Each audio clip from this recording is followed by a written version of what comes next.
Technical View pound sterling 5 Januari 2021 dan per jam 11:29 waktu Indonesia bagian Barat, high 1.3595, low 1.3561, running price 1.3583 dan bearish engulfing kembali menghantui pola kenaikan yang sudah tercipta. Baiklah, kembali dengan zona bearish engulfing yang artinya hari ini secara total, secara general kita akan melihat area penurunan lebih dominan daripada area kenaikan. Terlebih Boris Johnson sebagai Perdana Menteri Inggris mengumumkan terkait lockdown nasional yang akan diberlakukan per hari ini, per hari Selasa waktu setempat. Sehingga kemungkinan itulah yang membuat kekhawatiran aktivitas ekonomi di Inggris kembali terganggu dan otomatis penurunan yang tadi malam terjadi akan berlanjut di sesi hari ini.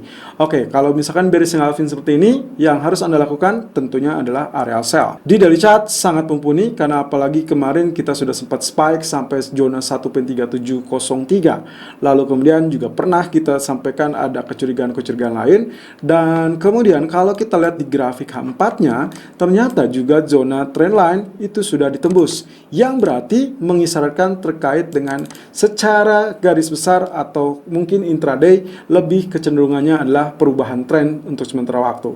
Bearish reversal yang sudah terjadi, maka kemungkinan potensi spike ataupun kenaikan kita asumsikan adalah sebagai zona pullback, yang mana areal terkini, areal resisten untuk menjadi pertimbangan adalah di zona 1.3612 atau kurang lebih 1.3620. Oleh karenanya hari ini silakan melakukan sell on pullback di zona 1.3595 maupun 1.3610 dengan target pertama adalah 1.3545 dan target kedua adalah 1.3500. Stop loss silakan gunakan 1.3665. Selalu gunakan stop loss dan risk management sesuai dengan equity dan strategi trading Anda. Irfan untuk Agrodana. Technical View Euro USD 5 Januari 2021 11:32 waktu Indonesia bagian Barat, area high 1.2276 dan low 1.2246, running price 1.2266. Baiklah, kembali dengan zonasi yang sudah sempat kita sebutkan pula bahwasanya di grafik khusus untuk chart forex.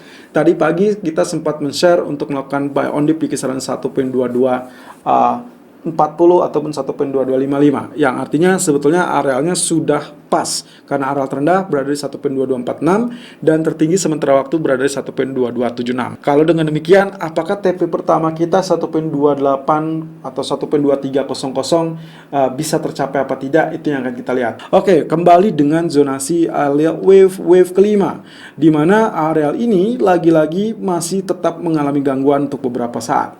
Kemarin areal bearish engulfing juga terbukti bahwasanya tekanan pun, meskipun harusnya terjadi tekanan, ternyata gagal untuk menembus zona trendline biru. Yang ini mengartikan bahwasanya uptrend masih cukup kuat untuk beberapa waktu ke depan.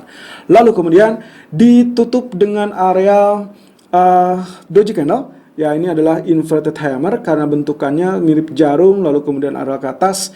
Tapi karena dia muncul pasca bearish candle, maka kemungkinan potensinya kita sebut inverted hammer. Meskipun ini adalah kategorinya sama halnya dengan shooting star, tapi dengan munculnya bearish, maka kemungkinan hari ini seharusnya dimumpuni atau dihuni oleh bullish candle.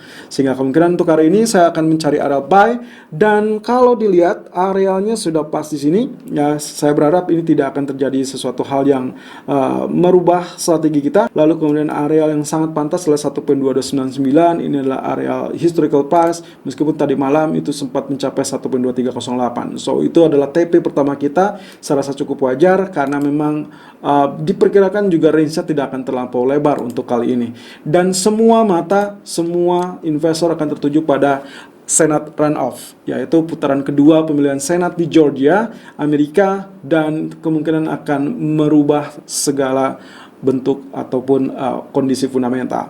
Kalau saja misalkan Demokrat berhasil melakukan blue wave, maka kemungkinan potensinya stimulus fiskal untuk AS bisa saja menekan untuk dolar. Kemudian tentunya Euro USD akan kembali tersokong atau terdukung untuk mengalami penguatan. Dan di grafik keempat, kalau kita lihat dari potensi pergerakannya pun sama.